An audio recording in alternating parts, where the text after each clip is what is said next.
Hello, and welcome to today's podcast. And in this episode, we're going to focus on expanding your English skills by learning phrases and expressions that go beyond basic communication.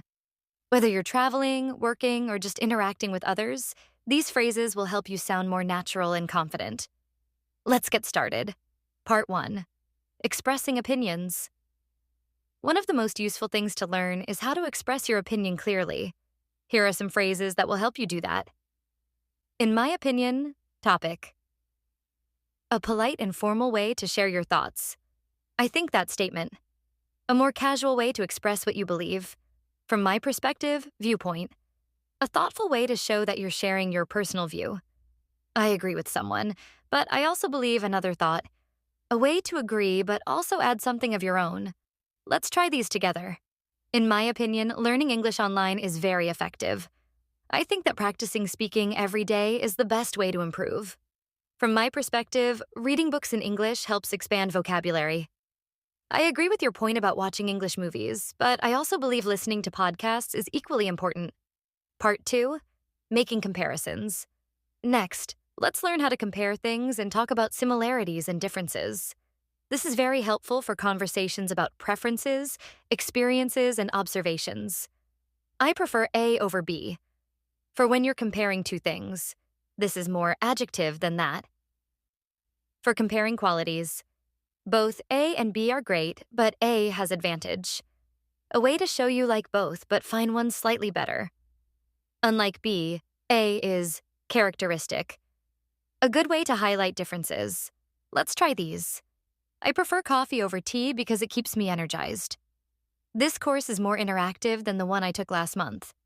Both summer and winter are great, but summer has longer days to enjoy. Unlike traditional methods, online learning is more flexible and convenient. Part 3. Offering suggestions and advice. Offering suggestions and advice is a great way to help others and be part of a meaningful conversation. Here are some ways to do that. Have you considered suggestion? A polite way to suggest something. If I were you, I would advise. A way to give strong advice. Why don't you try activity? It might help. A suggestion to encourage someone. It might be a good idea to suggestion. A softer recommendation. Let's try these. Have you considered practicing with a language partner? If I were you, I would start with simple grammar exercises. Why don't you try watching YouTube videos in English? It might help improve your listening skills. It might be a good idea to join an online English speaking group. Part 4. Talking about the future. Talking about the future is an important skill in English. Here's how you can talk about future plans, expectations, and predictions. I'm planning to activity. To talk about something you want to do in the future. I will probably action.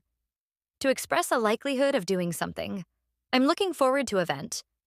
To express excitement for something that will happen. I'm thinking of doing something. To show that you're considering something. Let's practice these. I'm planning to visit my cousin next weekend. I will probably take an advanced English course next month. I'm looking forward to my first job interview in English. I'm thinking of traveling to an English-speaking country for practice.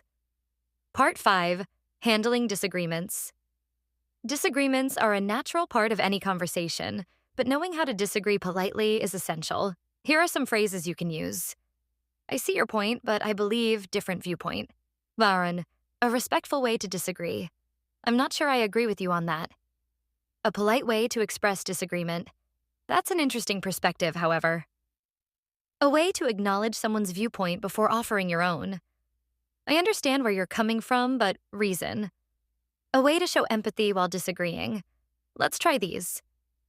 I see your point, but I believe focusing on speaking is more effective than grammar at first. I'm not sure I agree with you on that method of learning. That's an interesting perspective, however. I think listening is equally important as speaking. I understand where you're coming from, but I feel vocabulary building is the key to fluency. Fantastic work. You've just learned some powerful phrases that will help you sound more fluent and confident in conversations. Keep practicing these expressions, and soon you'll find yourself speaking English with more ease and sophistication. Thank you for joining me today. Don't forget to like, share, and subscribe for more advanced English lessons. See you in the next episode.